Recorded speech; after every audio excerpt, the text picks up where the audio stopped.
Hola, ¿qué tal amigos? Abrazo virtual como de costumbre desde Cuenca, Ecuador, la mitad del mundo, en un nuevo espacio de Emprendete. ¿Qué tal, Boris? ¿Cómo estás? Hola, mi estimado Jorge, ¿cómo estás? Bueno, igual que quiero yo enviar un saludo cordial a todos nuestros amigos que nos están viendo en las diferentes redes sociales de Unción Televisión y escuchando en las principales plataformas de podcast. Por supuesto, esta es una producción de Bareque, la agencia de comunicación y marketing, y llegamos a ustedes gracias al auspicio de Utilesa, los mejores útiles escolares, ustedes lo encuentran en Utilesa en los principales autoservicios del país. ¿Cuál es el tema que tenemos para el día de hoy? El tema que tenemos para hoy es interesante, que identifica mucho a esta zona del país. Ojo, hablar de artesanía, hablar de joyería, es hablar de Cuenca también, ¿no? De su historia, de lo que también produce, no solamente hablando de años atrás, sino ahora mismo. Así que vamos a ese tema. Por ello hemos invitado a Fausto Ordóñez, que es un artesano, un joyero, que ha estado en su momento también liderando a su grupo, obviamente, pero él ha seguido también trabajando en ese sentido. Además es gestor cultural, así que ya iremos conversando en el transcurso de los próximos minutos sobre varios aspectos relacionados con este tema que estamos proponiendo. De hecho, Cuenca, ¿no?, es declarada Ciudad Mundial de la Artesanía, entonces queremos hablar justamente con Fausto sobre este tema. Fausto, bienvenido. ¿Qué tal, Fausto? Muy buenas tardes, un saludo cordial para usted, Boris, Jorge, a todos quienes nos miran, nos escuchan. Muchas gracias por la invitación y siempre prestos para conversar de Cuenca, de la artesanía, de la joyería. Bueno, ¿qué te parece si empezamos justamente hablando sobre este tema de, creo que son hace unos 2-3 años que Cuenca fue declarado Ciudad Mundial de la Artesanía? ¿Cuál es el título correcto de esto? Sí, fue en noviembre del 2020 que Cuenca recibió esta linda noticia de ser Cuenca Ciudad Mundial Diversa de la Artesanía. Diversa. Es la primera en el continente que tiene esta denominación, porque se preparó un expediente que contaba con 15 ramas artesanales, 13 oficios, 15 ramas artesanales, de las más prominentes en un lado y otras que están en riesgo de extinción, que se les conoce como los oficios muertos, en este caso la talabartería, ¿no?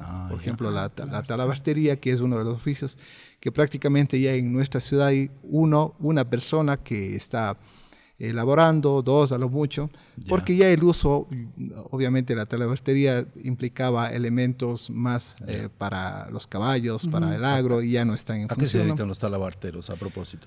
Los talabarteros hacen todos estos alforjas grandes, las cosas para sujetar al caballo, todas estas decoraciones en suela repujada, que son muy lindas, que son muy decorativas, pero que han dejado de circular por el mismo hecho de que ya no usamos caballo también acá. De hecho, claro. A pesar que es una zona que se identifica mucho con el tema de los caballos, hablando de Cuenca, ¿no? Sí, pero ya es para otro tipo, sí, claro, más un tema como de diversión, obviamente de distracción. Diferente, ¿no? Antes obviamente se lo utilizaba como un elemento de trabajo. Claro, la artesanía, la agricultura estaban combinadas de manera eficaz en todo momento. Entonces, para movilizarse también, ¿no? Claro, un medio de transporte. Sí. Entonces el expediente contempló estas 15 ramas artesanales y fue declarado por el Consejo Mundial de Artesanías, que hoy tiene la competencia, ya no la UNESCO, sino el Consejo Mundial de Artesanías, como la primera ciudad diversa en el continente y la primera ciudad mundial de artesanías en Cuenca. Entonces eso para nosotros es muy grato porque tenemos el título de Patrimonio Cultural de la Humanidad y Ciudad Mundial de las Artesanías. ¿Tiene la misma importancia, el mismo peso? Si ponemos a nivel de patrimonio, la UNESCO lo declara con el mayor nivel y el Consejo Mundial a nivel de artesanías es el mayor nivel. Y creo que un poquito más, porque digamos que Cuenca tiene el centro histórico declarado como patrimonio de la humanidad. La Ciudad Mundial de las Artesanías es todo este eje, este ecosistema que se activa. Y esta declaratoria no quiere decir que haya artesanos en la ciudad, sino que la ciudad como tal vive este ecosistema. Tenemos nosotros universidades que se dedican a la Facultad de Diseño, que tiene mucha liga con el sector artesanal. Tenemos ferias importantísimas, gremios. Barrios incluso, ¿no? Los barrios artesanales. Cuenca, una ciudad genéticamente artesanal que nace de su fundación, y los barrios de Tandacatu, que es la Convención del 45, el barrio de las herrerías, el barrio de la solería, el barrio de las panificadoras, que eran barrios eminentemente con nombres artesanales por su oficio como tal. Y obviamente la solería, por ejemplo. Así es. El sombrero de paja toquilla también, pues no puede faltar, ¿no? No puede faltar, considerando que Cuenca, en Cuenca todavía están las principales exportadoras de sombrero de paja toquilla y que ya son más de un siglo que el sombrero de paja toquilla está presente y que yo celebro que cada año o cada aniversario de la ciudad o de las universidades, centros educativos, salgan a desfilar con un sombrero de paja tequilla que estamos recuperando. Es sumamente importante esto. Qué interesante. Por supuesto, ¿no? Tú mismo vienes de una familia de joyeros, entiendo, ¿no? Así es. Yo vengo de una familia de artesanos que están ligados a la toquilla, al bordado, a la joyería. En algún momento, María Leonor Aguilar escribió un libro que se llamaba Joyería de la Azuay en la década del 80. Y ella en su descripción decía, en Cuenca existen 10.000 joyeros. Entonces, 10.000. Imagínate. En ese tiempo. En ese tiempo. ¿Y ahora? Ahora deben haber en toda la provincia de La Azuay unos 1.500, 1.800. Es decir, fuimos para atrás. Sí, es que no te olvides tú que hubo una ola migratoria bastante importante del 80 y 90. ¿Cómo no? Y fueron los joyeros Sí. quienes se fueron para los Estados Unidos. No me hables de la ola migratoria porque ahora mismo la estamos soportando de nuevo, ¿no? Correcto, y nuevamente son los artesanos los que salen. Y esto, por un lado, es contraproducente porque se corta esta transmisión generacional que se tiene. Sí, ¿no? La escuela natural de un artesano es un taller de artesanía como tal. Claro. No hay escuelas Y de pasaba de formación. generación a familia, generación. ¿no? Así Es la es, familia, ¿no? pasa Claro. de generación y por eso es que se convierte en un patrimonio, ¿no? Pero esto pasó y claro, hoy son menos los joyeros, sin embargo, sigue siendo un número importante en relación a otros oficios. Ya, en el caso de tu familia, si hablamos genéticamente, fueron pasando por generaciones. ¿Y cómo vienen las nuevas, a propósito? Oye, Hablemos de ti. Bien, a Sí, ver. ¿tienes...? Sí, mi hijo, ya. mi hijo Fausto Jr., que él estuvo estudiando diseño y ahora está metido en el taller ya con las herramientas. El pero es que le pusieron Fausto nada más. ¿No? Sí. Se conoce esto ya como la orfebrería.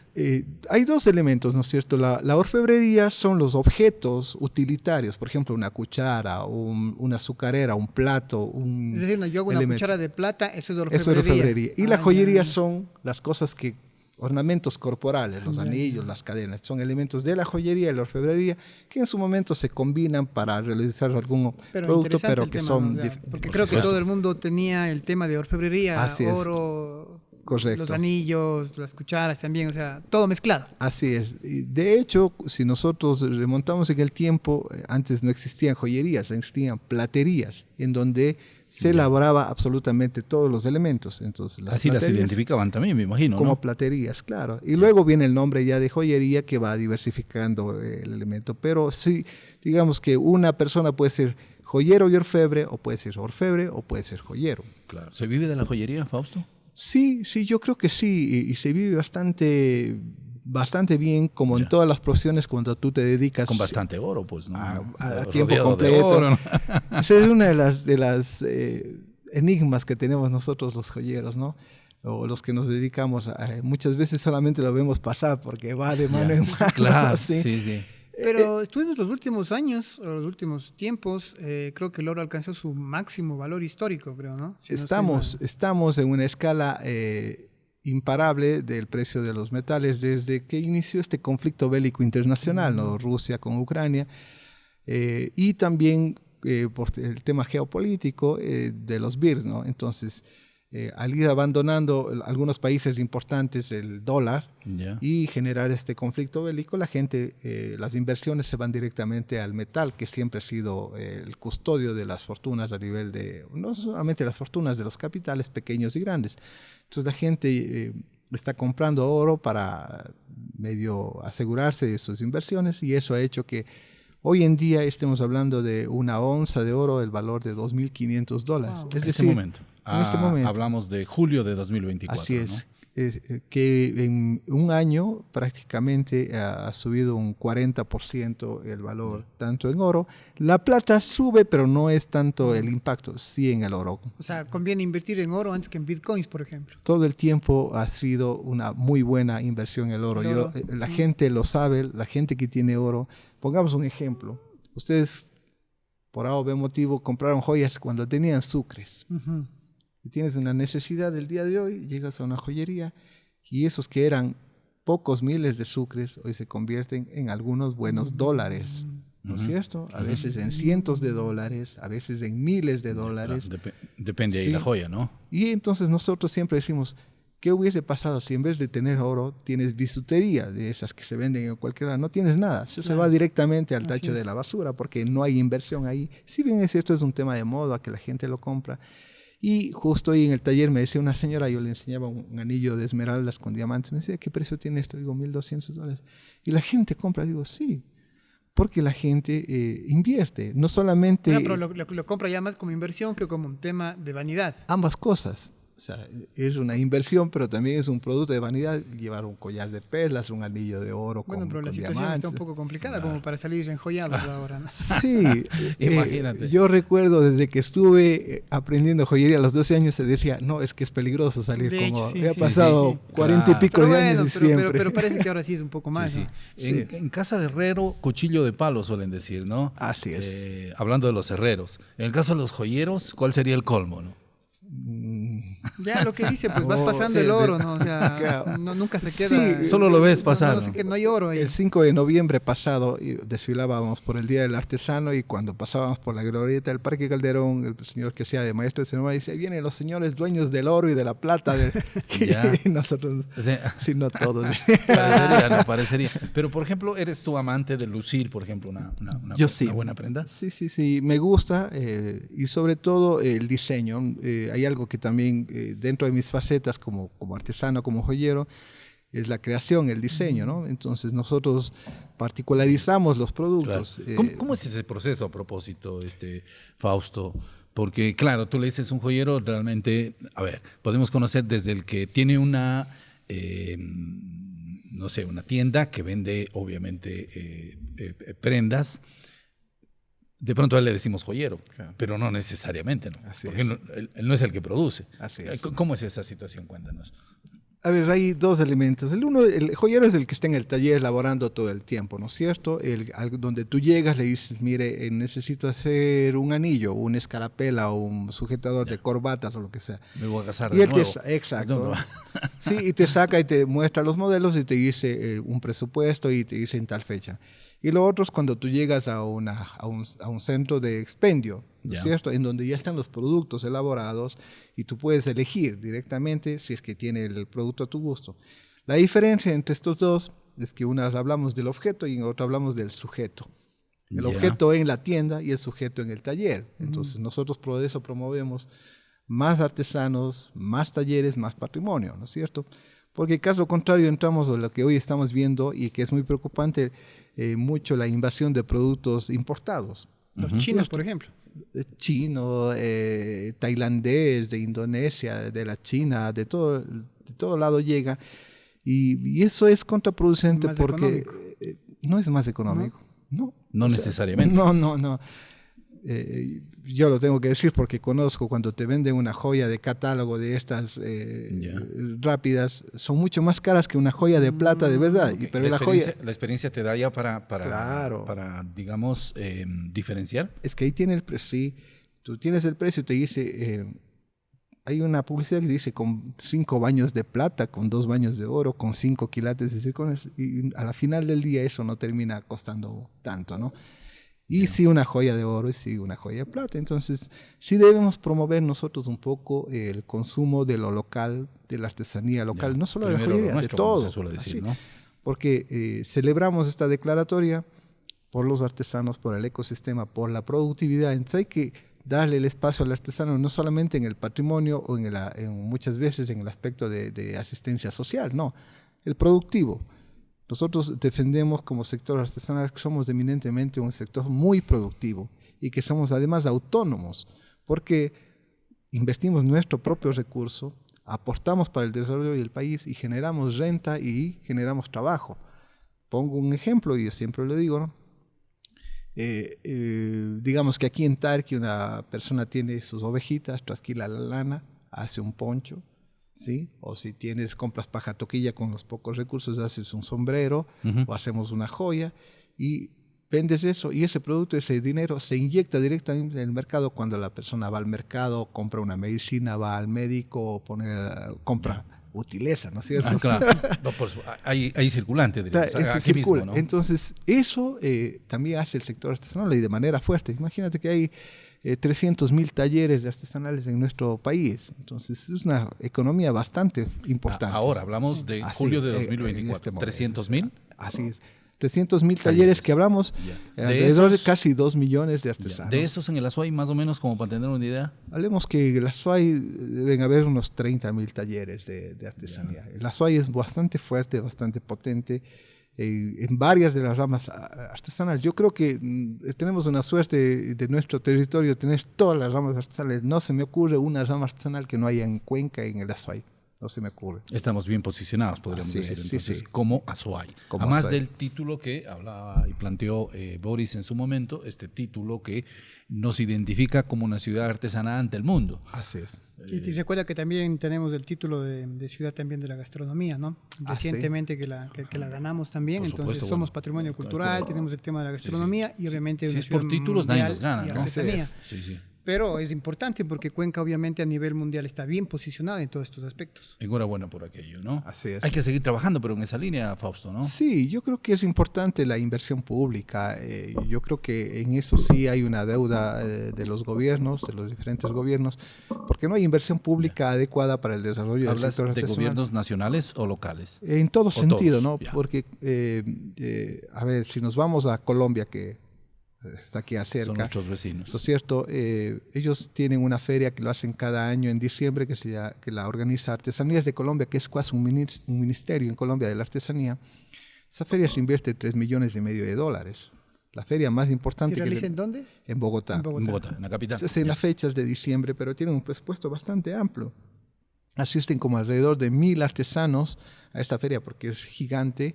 Se hace en este Corferias, que es importantísimo, es un centro sumamente importante. Entonces estaba ahí. Y yo he estado ahí, dura 15 días, tiene un ingreso de entrada y un presupuesto bastante elevado, porque además hay convenciones, hay seminarios, hay talleres, y lo hace Artesanías de Colombia y tiene ese presupuesto. Cuando yo estuve como director ejecutivo del SIDA, para nosotros se nos hacía muy complicado sostener el Festival de Artesanías de América con un presupuesto elemental que era de 130, 150 mil dólares. Entonces esa es la diferencia de inversión pública y además que había que buscar el resto porque no es que teníamos todo ese dinero. Entonces no solamente es esto, ¿no? Luego en formación, capacitación. Hoy vemos que el mundo está volviendo a lo hecho a mano.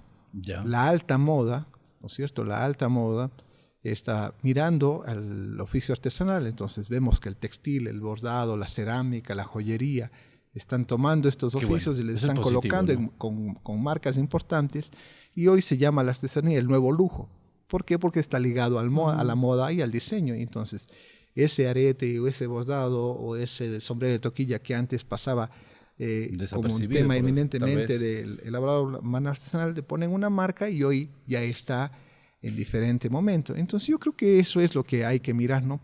Reactivar al sector artesanal no solamente con ferias. Yo estoy de acuerdo que se hagan las ferias, pero las ferias a veces terminan siendo un pequeño aliciente, no lo que en realidad necesita el sector artesanal como tal. De acuerdo, ¿tú crees entonces hay que seguir trabajando en esa línea, hay que seguir apoyando? ¿Qué decirles a quienes quieren seguir los pasos de ustedes, a quienes quieren emprender también de alguna manera? Decir, a ver, entremos por ahí a ver qué sucede, a ver qué pasa. Bueno, decirles que primero lleguen y conozcan. Nosotros tenemos un pequeño museo en la Gran Colombia, entre la Benigno Mario y la Luz Cortés. Es el primer museo de la joyería en el Ecuador y en Cuenca, ¿no? En donde todas las personas pueden ver cómo se manufactura, cómo se elabora. Puedes conocer el oro, puedes conocer la plata en su estado natural, ves las herramientas, puedes hacer un ejercicio de joyero por un día y te vas a emocionar y vas a ver lo lindo que es transformar la materia prima. Boris, ¿no? Frente a la Escuela Central, más o menos. Frente a la Escuela Central, justo donde están las joyerías por todo el tiempo, por toda la vida, ¿no? Y entonces te vas a emocionar y ya nos ha pasado mucho. Justo el día de ayer... es una chica que estudiaba, que ya es odontóloga, y me decía, mire, qué cosa más linda. Sí, y yo puedo venir a aprender, claro. Y poner esto en los dientes, de pronto. La calza de dientes, claro, bueno, se puede hacer. Antes eso era común. Caramba. ¿no? Y hoy estamos... dentadura de oro. Se está requiriendo de mano de obra calificada porque y varios oficios han cortado, como les comentaba hace un momento, su transmisión directa del taller. Antes yo aprendí de mi hermano aprendió de un padrino y así sucesivamente se iban dando. Mi hijo tiene la suerte de estar aprendiendo conmigo, ¿no? Pero no hay escuelas de formación. Antes sí existía, antes estaba el CREA. Había una escuela taller que se hizo un convenio en su momento con España. Sí, pero este era más para restauración. Para restauración. Sí. Pero no había nada de eso. No, el último taller que se había, los talleres que habían, estaban en el ex-CREA, ¿no? Entonces ahí tú tenías cerámica, carpintería, mecánica industrial, sastrería, joyería y algo más, no recuerdo. Y entonces podríamos decir algo así como los oficios, ¿no? Exacto, la Escuela de Artes y Oficios. Que ya no hay SECAP, ¿no? Cambiaron de nombre, pero el SECAP no sé qué está ligado un poco al tema de la producción en madera, ¿no? Sí, desconozco algo más, pero yo creo que se ha ido perdiendo estos espacios que tú mencionas muy bien y no tenemos, mientras... Vuelvo y repito, en otros países están volviendo incluso a institutos superiores de artesanía. Ahí nos está debiendo lo público, entonces dices tú, ¿no? Con años de una ¿Pero deuda. se ha perdido o se ha tecnificado? Se ha perdido, porque no existe. ¿Dónde hay una enseñanza técnica? En porque ahora lado. Ya es el SECAP que hablas tú, ahora es un instituto tecnológico, ¿no? Es un instituto tecnológico que siempre ha sido tecnológico, ¿no? Pero no hay estas ramas, digamos. Pero no es un tema eminentemente artesanal como era el CREA. Sí, entonces... Pero yo me refiero que, por ejemplo, ahora yo ya entro a la universidad y sigo una carrera como diseñador de joyas, por ejemplo. Entonces me parece que hay en la UDA, si no me equivoco. No hay. Para diseñar joyas, ¿no? Como diseño, sí. Diseño de objetos, diseño de inventario, sí. Pero específicamente título de diseño de joyas, no. Pero bueno, pero hay personas que sí diseñan joyas, de hecho, las he visto y participan justo en el CIDAP también. Sí. Pero tienes el diseño, pero no quien la elabora. Claro. Tal vez ahí es la diferencia, ¿o no? Digamos que la materia es genérica, ¿no? Entonces, diseño de objetos en donde tienes un módulo de joyería. Y que si luego tu vocación te permite, lo que aprendiste en la academia se dedica eminentemente a confeccionar. Pero falta el saber hacer. El saber hacer implica conocer la técnica, las materias primas y luego poder transformar. Yo tuve la suerte de tener una especialización en la Escuela de Arte de Roma en Italia, en el Instituto Poligráfico en el año 2000, y justo en plena pandemia celebraba un siglo más de existencia este instituto y se presentaba una máquina de tecnología sumamente avanzada, lo mejor que había hace 4 años en el mundo, y la presentaba la directora de la escuela y decía... esta es la mejor tecnología que tiene el mundo hoy para la elaboración de monedas, impresión láser, impresión en 3D. Pero decía, ningún alumno de esta escuela puede tocar esta máquina si antes no conoce los miles de años de historia de la artesanía italiana. Entonces aquí nos saltamos estos miles de años y nos vamos directamente a la tecnología. Ese es el desfase que tenemos acá. Sí. No puedes en una computadora resolver todo, porque siempre decimos, si se te va la luz, se te daña el teléfono, se te perdió la batería, tienes que saber resolver con las manos aquello que se ha hecho toda la vida con las manos, que somos, somos genéticamente artesanos nosotros. Hoy en día con el celular que lo tenemos ahí, se nos perdió el celular, nos robaron el celular. Se nos roban toda la vida, diría alguien, ¿no? Como dice la canción. Sí. En fin, Fausto, ha sido un gusto tenerte en el espacio. Realmente ya ojalá en otros momentos tengamos la oportunidad de seguir hablando de este apasionante tema que identifica a Cuenca, como lo dijimos al inicio, ¿no, Boris? Así es, Cuenca es una ciudad mundial artesanal, es patrimonio cultural de la humanidad y obviamente nos sentimos muy orgullosos de todavía, aún en algo, conservar todavía todo este tipo de artesanías que hay aquí en la ciudad. ¿Cómo no? Habrá que seguir trabajando en esa línea, Fausto, ¿verdad? Sí, yo creo que lo importante es consumir la artesanía local, porque mientras más consumo de lo local, más vamos a incentivar la promoción de las nuevas generaciones de que sí es factible vivir. Yo siempre lo digo, sí es factible vivir de la joyería, de las artesanías, y el Estado tiene que hacer su parte también. Hay que animarles entonces a las nuevas generaciones, aquellos que vienen ahí ya pitando, como dicen, abran paso. Así es. Pero a veces como que tampoco se quieren comprometer a este tipo de situaciones. Yo suelo decir que es que la joyería, la artesanía es complicada, es difícil. Necesitas 30 años, 40 años para dominar un oficio. Imagínate, es decir, sí es complicado, pero vean los documentales de YouTube en YouTube de joyería, van a ver las espectacularidades, cosas que se hacen y se van a emocionar, y vengan a la Escuela de Joyería, al Museo de la Joyería, y les esperamos. Qué bueno. Qué bueno. Muy bien, Fausto, gracias por estar con nosotros. Jorge, No, Boris, será, gracias. será hasta otro momento. Y a ustedes agradecerles, pues, Boris, ¿no? Así es, a todos nuestros amigos que nos están viendo en las redes sociales de Unción Televisión y escuchando en las principales plataformas de podcasting. Tendremos la próxima semana otro podcast con un tema igual de interesante. Por supuesto. Abrazo virtual como de costumbre. Cuídense. Será hasta la próxima oportunidad.